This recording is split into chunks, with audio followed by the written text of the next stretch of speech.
Hello, I'm Chris Fowler for SportsCentury. Jackie Robinson was blessed with all the gifts. Smart, handsome, and superbly athletic, he played 4 sports in college. Though football brought him greater fame, Robinson was determined to play baseball. And like many black men before him, he headed into the obscurity of the Negro Leagues. Then, 2 circumstances conspired to make him a major world player of the 20th century. The first, a white man with a passion for racial justice, and the other, a not-so-simple factor known as timing.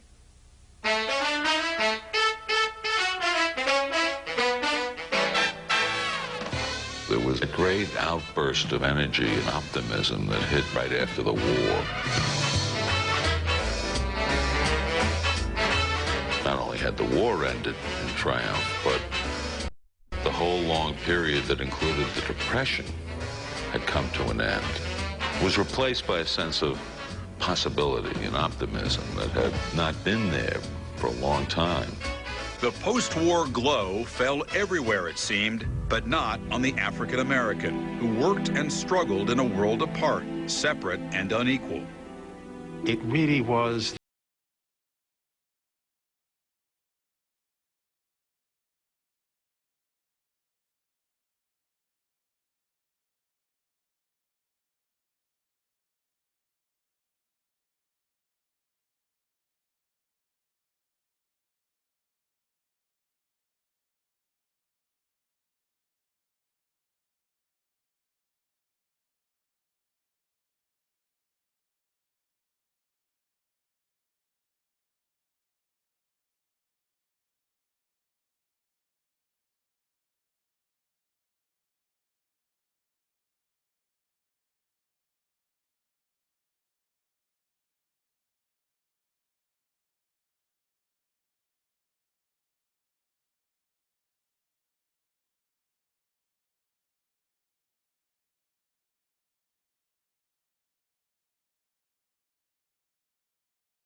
when Dodgers general manager Branch Rickey tested the man he hoped would make his audacious dream a reality. They come face to face in this room with Robinson not at all sure why he was there.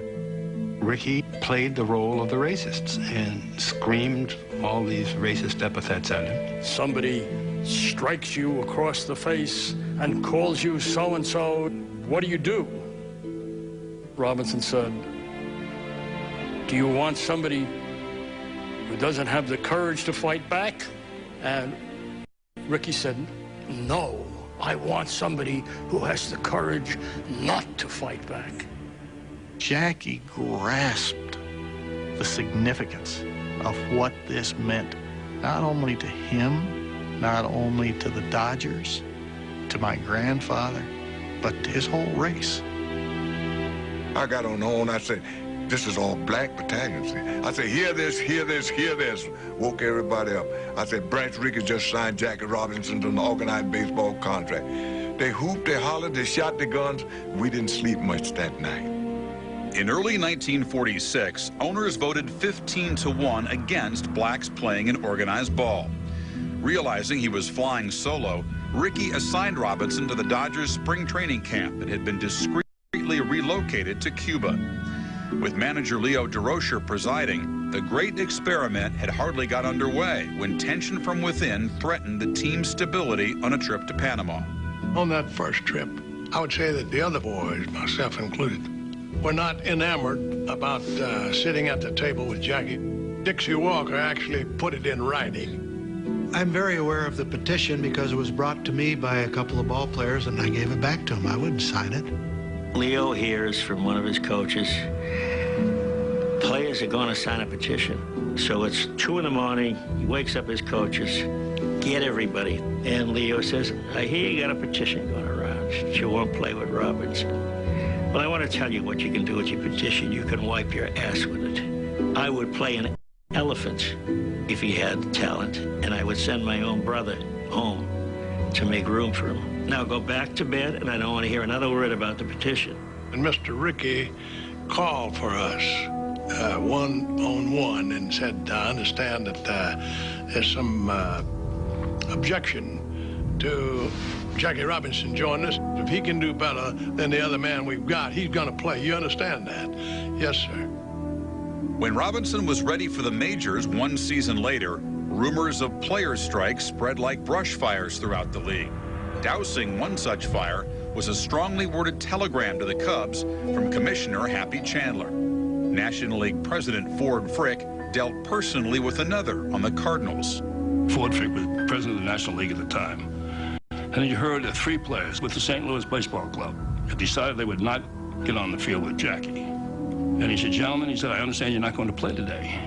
That's right. He said, fine. If you don't play today, you will never play baseball again. Not as long as I'm president of the league, and I just signed a new 7-year contract this morning. Are you going to play? Yes, sir, we're going to play.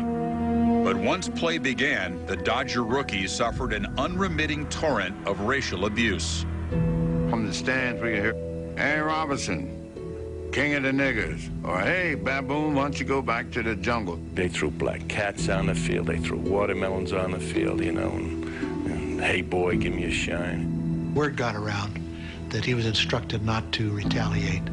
I don't know of anybody that could have put up with what Jackie went through. Robinson had a crown of thorns. How would you like to go to a ballpark and be called nigger every day? They didn't just throw at Robinson to brush him back because it obviously didn't do any good. They threw at him to hurt him. If he slid into second base, they tried to tag him with the ball in his face, knock teeth out. They just tried to do everything to persuade him not to play baseball. But he stayed right there with them. He understood what he had to do. And at the same time, I mean, emotionally, psychologically, that had to have ravaged him. Practicing what, for him, was uncharacteristic passivity, Robinson shared his anguish with Rachel, whom he'd married a year earlier. She was his rock of Gibraltar. He said to Rachel, I don't know about this. He said, still half the guys won't talk to me. I wonder if it's worthwhile. And she just held him and says, you know, Jack, we knew it wasn't going to be easy. The worst came on April 22nd in Ebbets Field, when Robinson was hit with the nastiest string of racist epithets he'd ever heard. Compliments of the Phillies' Alabama-bred manager, Ben Chapman. Ben made no qualms about how he felt about the blacks. He called them niggers. And that's what he called Jackie. And that's what he would say to you if you were playing with a nigger.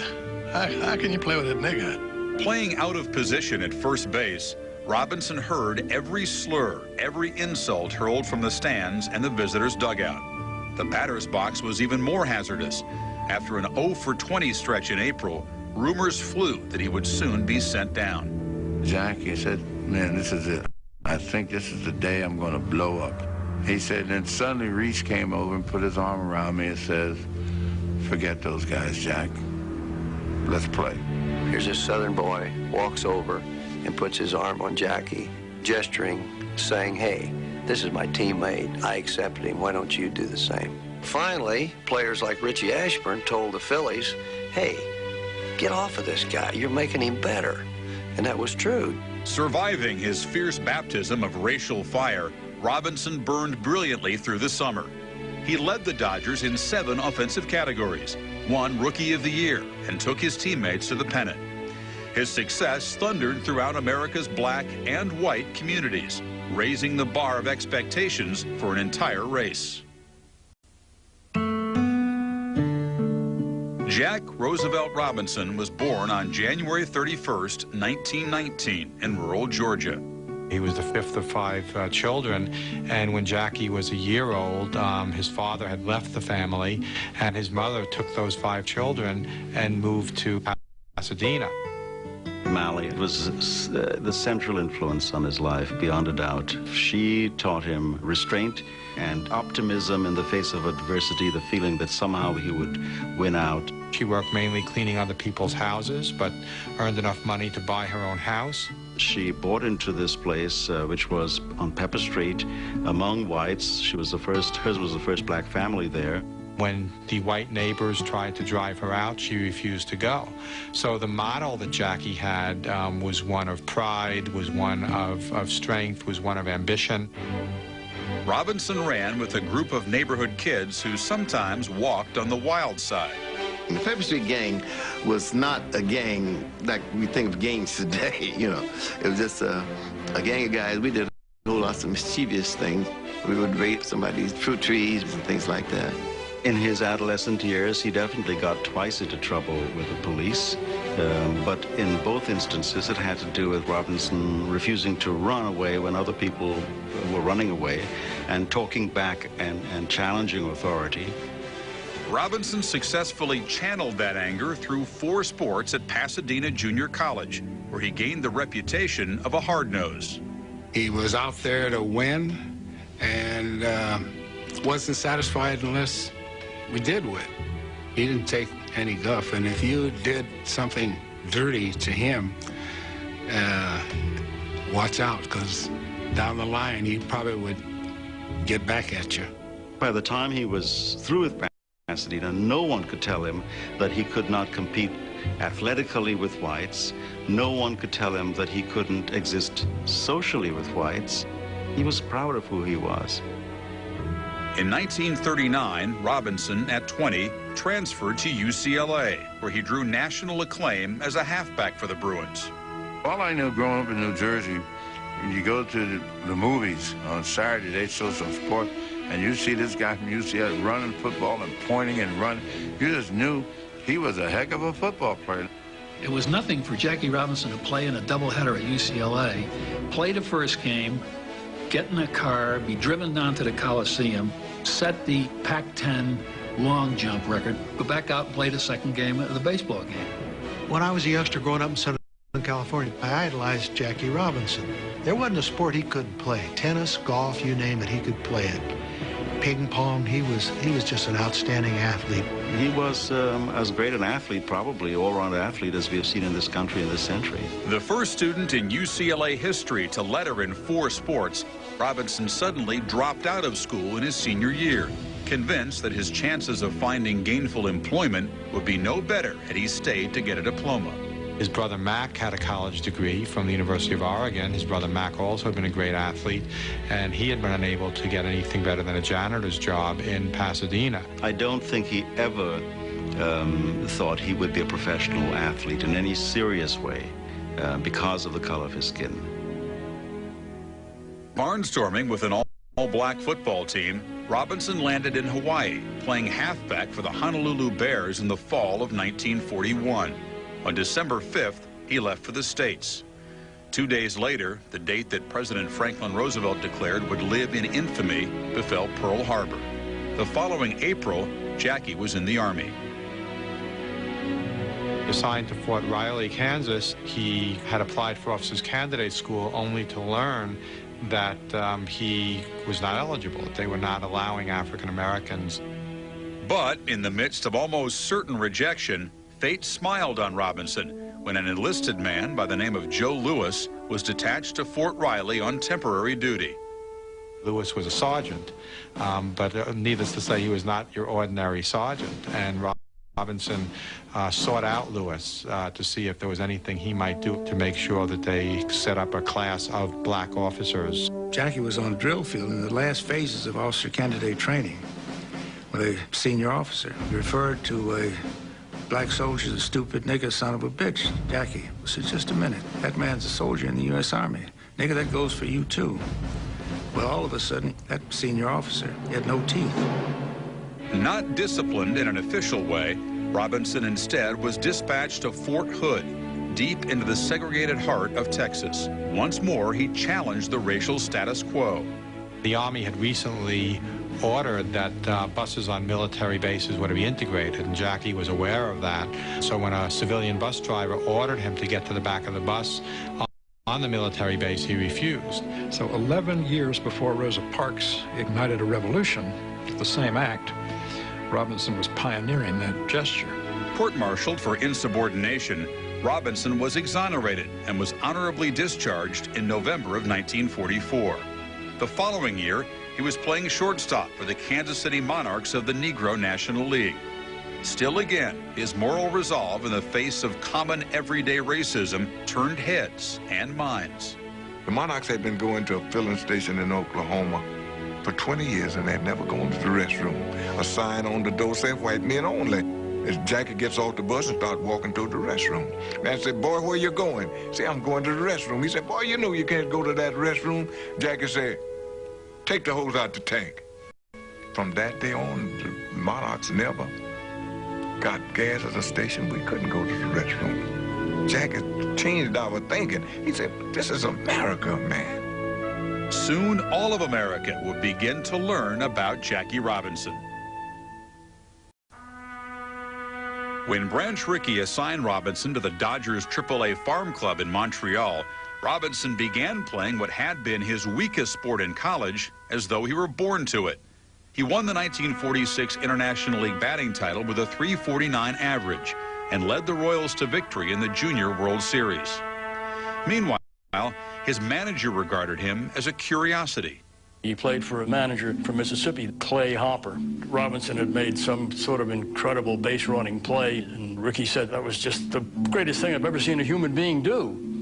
And Hopper said, "Mr. Rickey, do you really believe they're human?" With his momentous arrival in the majors in 1947, Robinson not only proved the Clay Hoppers to be wrong-headed primitives, he brought tens of thousands of enthusiastic African Americans through the turnstiles of every park in the National League.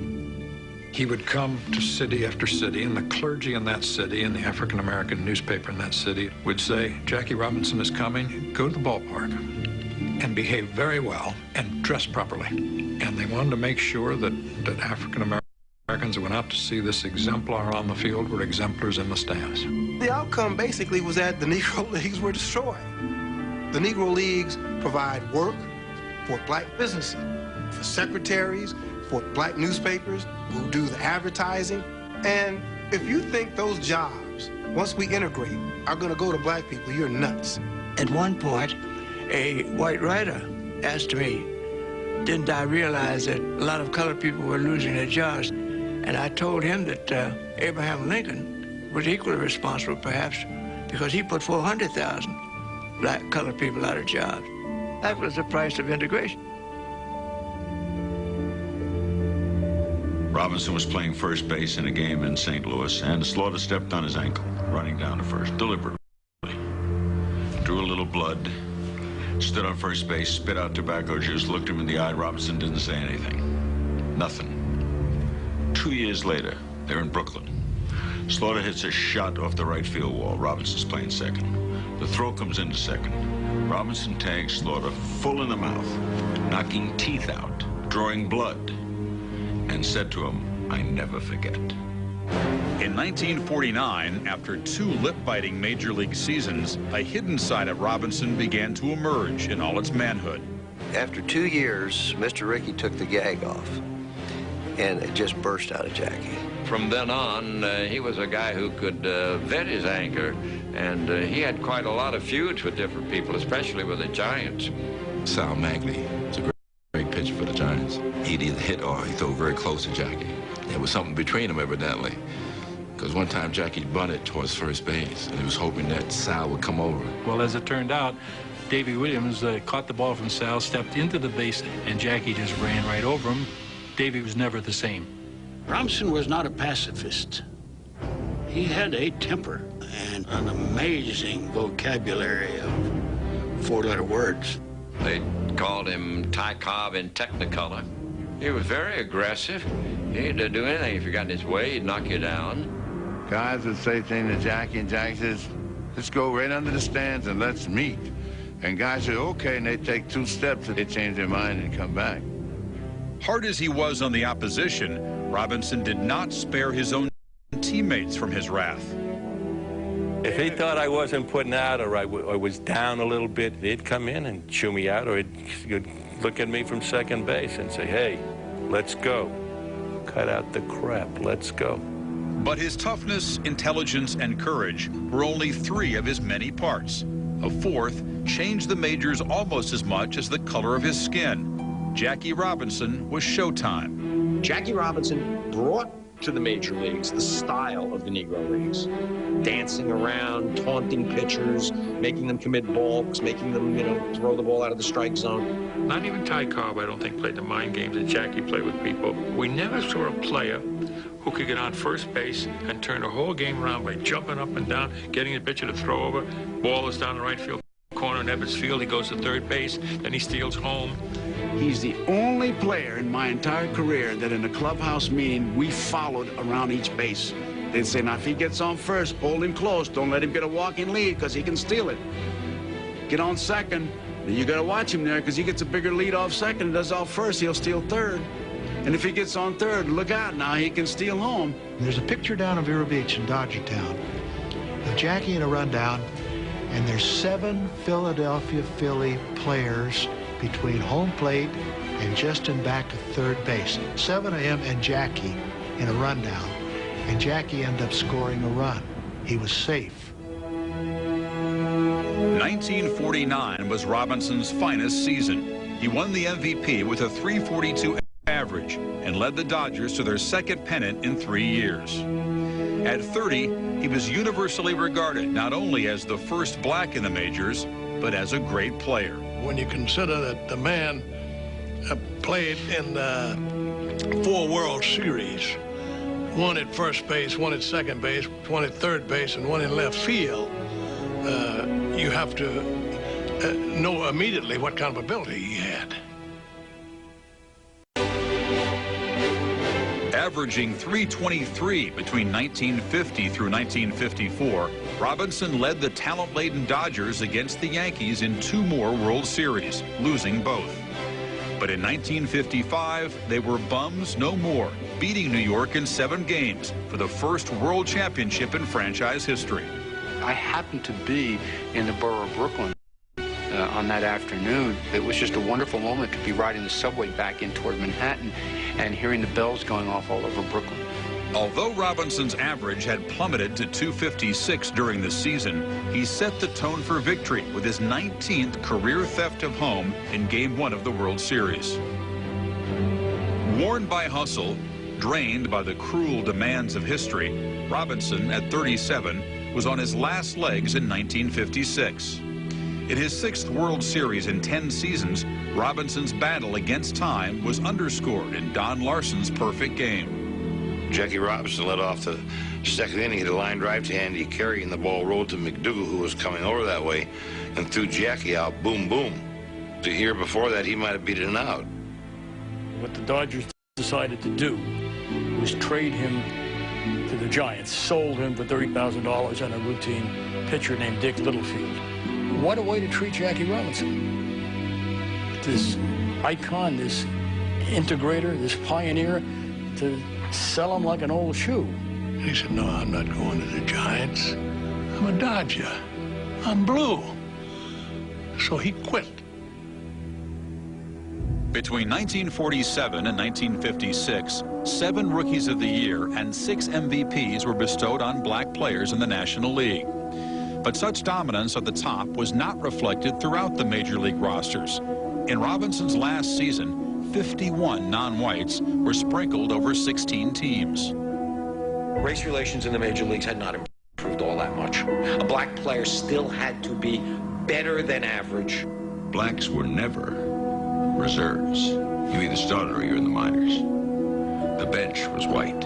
Most of the black ball players who followed Jackie were scared to death to say anything whenever anything was going on. You weren't going to get any complaints out of Willie Mays. Campanella, like Willie Mays, like others at that time, were living in the world that they lived in, not in the world that was going to be made different. There was friction between Campanella and Robinson. Robinson always felt Campy wasn't militant enough. Jack used to say, well, people think I should be friends with Roy because we're both colored, using the word they used on. He said, but that's not how I make my friends. One year, we were just talking. He said, you know, there's a little Uncle Tom in Campy. But whatever their differences, Robinson and Campanella still faced a common enemy. The black players couldn't stay with the white players at the Chase Hotel here in St. Louis. And finally that changed, and they invited the players to stay there with the rest of the team. Well, all of the players, I'm talking about Joe Black and Don Newcomb and Campanella, said, okay, now that we can get in, we don't want to stay there, with one exception. Robinson checked into the hotel. They told him not to go in the swimming pool. In about 5 minutes, Robinson was in the swimming pool. Jackie was the 60s before they were the 60s because he brought a militant attitude to the Dodger clubhouse. He became the most intense personality in the clubhouse, an angry, if you will, black man who annoyed even his other black players. Long before he stopped playing, Robinson was politically active. Equipped with strongly held views about the course that black America should take, he seldom flinched from criticizing those with whom he disagreed. One such case involved a rebuke of famed actor and activist Paul Robeson in 1949 before the House Un-American Activities Committee. I've been asked to express my views on Paul Robeson's statement in Paris to the effect that American Negroes would refuse to fight in any war against Russia because we love Russia so much. I'll never forget a day when he had lunch with Eleanor Roosevelt at the United Nations during the day, and in the evening he stole 2 bases of Sal Magley. I don't know too many ball players who've had a day like that. Even in retirement, Robinson remained one of America's most prominent black men. He was vice president of a national restaurant chain, founded a bank in Harlem, and campaigned for political causes he believed in. And I say to you that there is not one Negro, not one that I know in this country, that hasn't made until the most underprivileged Negro in St. Augustine, Florida has it made. He was never afraid to speak out. He had a regular column for a long time in the New York Post and in the Amsterdam News, in which he was able to make his views on civil rights known. When I called Robinson in the mid-60s, one of the first questions he asked me was, just out of curiosity, how many blacks or Negroes are on your staff? And that wouldn't have been hard for me to answer because we had none. And Robinson's answer was hot. I thought so. I don't like to see young Negro kids of 7, 8, 9 years old being thrown across the street by the force of a fire hose. He took that prestige and placed it squarely at the disposal of the civil rights movement. He was very eager to join the fray. Jackie would make tours across the South and make free speeches at banquets for the NAACP and other civil rights organizations. It was not the popular thing to do, but he did it, and he did it at great risk. He was almost apologizing for not being able to take one step further and be actually, face to face with the batons and the snarling dogs and the fire hoses and so on. That's what I think, above all, he wanted to do. There'd been some church burnings and little kids killed. And boy, he looked at me with fire in his eyes. He says, how long do you think we're going to take this before we react? He played politics the way he stole bases, with elements of daring and surprise. Neither party was sure when, how, or for whom he would campaign. Jackie Robinson was a political free agent, and he knew the value of being uncommitted. Committed to justice, committed to a certain political agenda, but not to be taken for granted by one party or another. He felt that if all blacks simply voted for the Democrats would be able to take them for granted. And so he felt they needed a strong presence in the Republican Party. You'll hear the same thing, somebody like J.C. Watts today. I said, but Jack, there are lots of issues. He said, there are pressure groups working for all of them. I am a one-man pressure group for civil rights. Nixon had really courted Jackie Robinson for many years. There's a whole series of letters that Nixon wrote to him in the late 50s. Nixon, being a shrewd politician, recognized that having Jackie Robinson on his side would help to win some of those black votes, which almost always went to the Democrats. He was appalled when Kennedy freely admitted that he really knew nothing about blacks. He would try to sort of work up a knowledge, but he didn't know blacks. Chester Bowles, a prominent Democrat, had arranged in Connecticut an evening with Jackie Robinson and John Kennedy. He said, "Mr. Robinson, being from New England, I haven't known many Negroes." Jack said, "I thought, being in Congress for as long as that fellow was in Congress, he should have made it his business to know Negroes." He felt that Kennedy wouldn't look at him in the eye, that Kennedy was evasive. In the fall of 1960, when Martin Luther King was arrested during a sit-in in Atlanta, it became clear to both parties that the candidate with the stronger stance on civil rights would win the November election. He said, "I talked with Nixon's people," or he may have said, "I talked to Nixon. I told them they needed to make some response." He said, "I pleaded with them," and they never said a word. Nixon's other advisors said, "No, don't do that. You'll alienate white voters." And Nixon listened to them. It took John Kennedy picking up the phone, calling Coretta when Martin Luther King was arrested, to give a wake-up call. That was one telephone call probably swung that election. And any of us who were not personally involved with Nixon immediately swung to Kennedy. Jackie happened to have been personally involved. Kennedy's gesture toward the black population at the 11th hour won the day on November 8th, and Robinson's image as social pioneer was discarded like so much unused GOP confetti. Jackie went from finding himself a decade before a symbol of social progress to seeing himself called an Uncle Tom, reviled by people who I think he had helped to, in a way, set free. And that hurt him tremendously. Concerned that the tide of social reform could swing either way in the early 1960s, Robinson peppered the JFK administration with warnings that a new radical generation of civil rights leaders was bent on racial progress by any means necessary. Today we're telling them clear in their mind, if you touch us with your hand, we're going to break your arm. So here comes the Black Muslim movement, which says that whites are blue-eyed devils and is pushing a gutter anti-Semitism. Robinson was appalled by that, simply appalled. He was the only one that I know who criticized Malcolm X and took him on within his own world. He said that Malcolm's vigilante, don't tread on me, posture was phony. You've never been on the front lines. I know how tough that is. I have gone down to Birmingham and I've gone down to Selma, and I've seen a courage there that you don't have.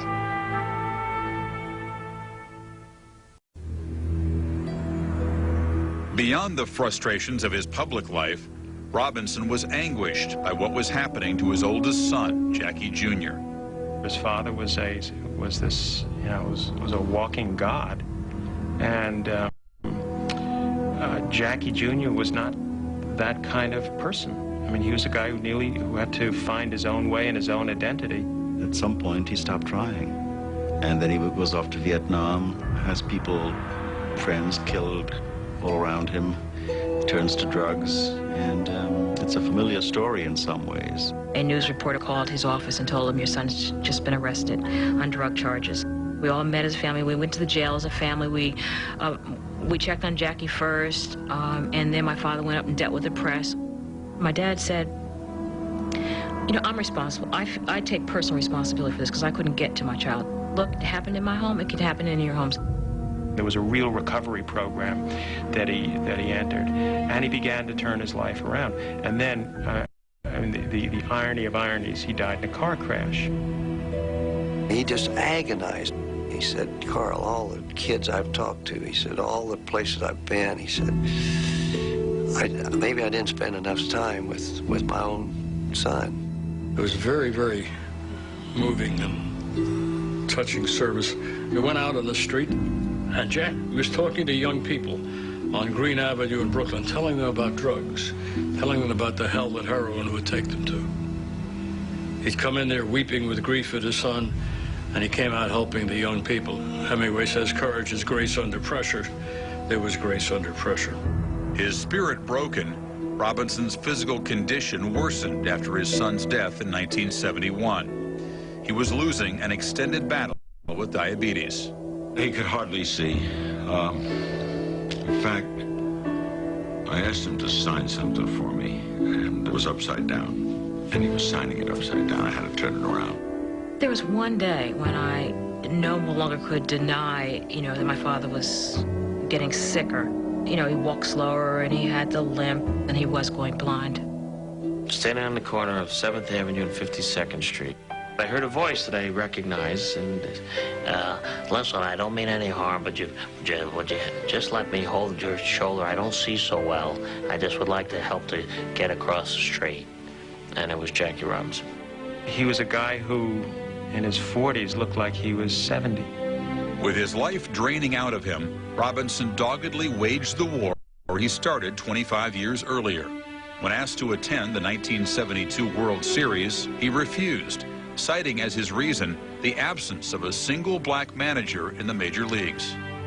I said, supposing I told you that I am working very hard on that right now, and I promise you I'll get it done. Just a matter of time. I will get it done.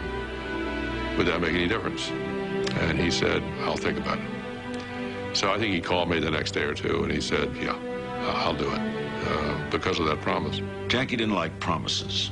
He said to me, don't put me in my grave promising that my son will have equality. You give me equality, so then I know he'll have equality. He was critical of baseball. He always had this intensity, like, if I'm going to get this done, I only got one lifetime. I mean, I got to get it done. It's never finished. It's never finished. We're not there yet.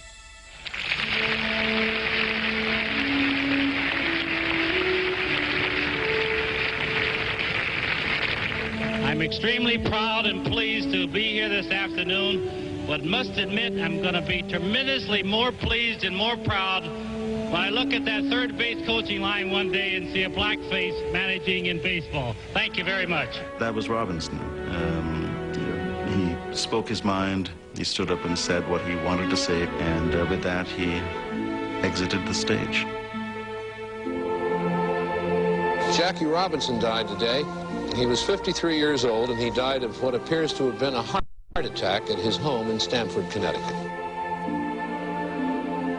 I remember saying that he got a hit to get on first, he stole second, he stole third, and in the end, against all these odds, everybody suspected he might steal home, and he made a dash for home plate, and Jackie won. And when Jackie won, all of us won. And one of the Dodger people about 20 minutes later said to me, it was a great eulogy, but he didn't steal home. He didn't want to die. He's up there right now, and he's torn off his cap, and he's saying, I was only 53 years old. That's one lousy call. Even today, when I think of Jackie, I can still visualize him. I still hear his voice. I see him dancing off first base, driving pitches crazy. I see him coming down the line at third base. I see him hitting with his hands held high and the bat straight in the air. I still can visualize Jackie. He was a tough character, and he was complicated. And he died early because the pressure and stress destroyed his body. But he was a great man who died for our sins.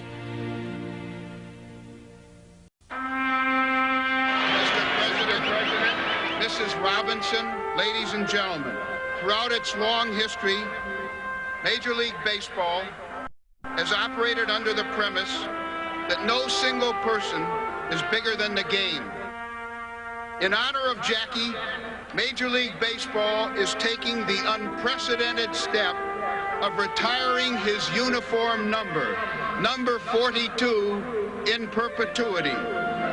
Number 42, from this day forward, will never again be issued by a major league club.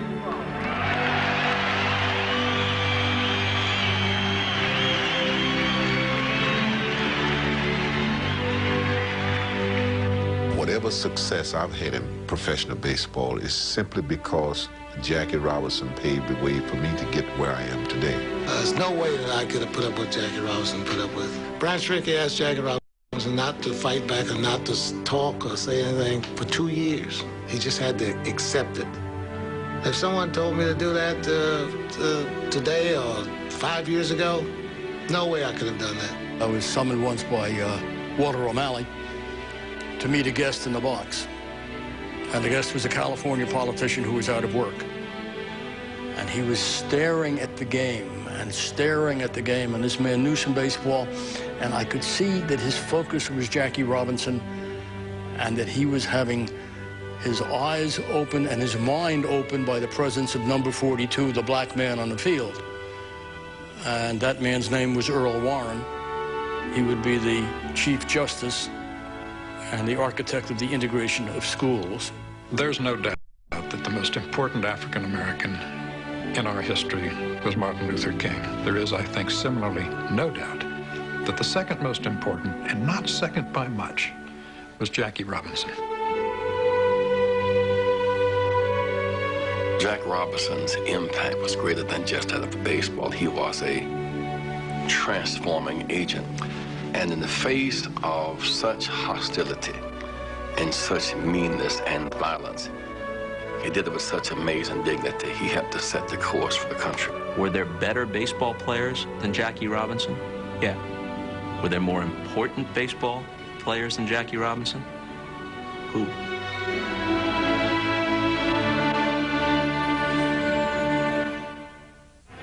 Since Jackie first stepped across that line at Ebbets Field, the Robinson effect has carried well beyond sports. Without Jackie, would we have had Martin Luther King? Or would a Bronx kid named Colin Powell have been named Secretary of State? The revolution continues. For SportsCentury, I'm Chris Fowler.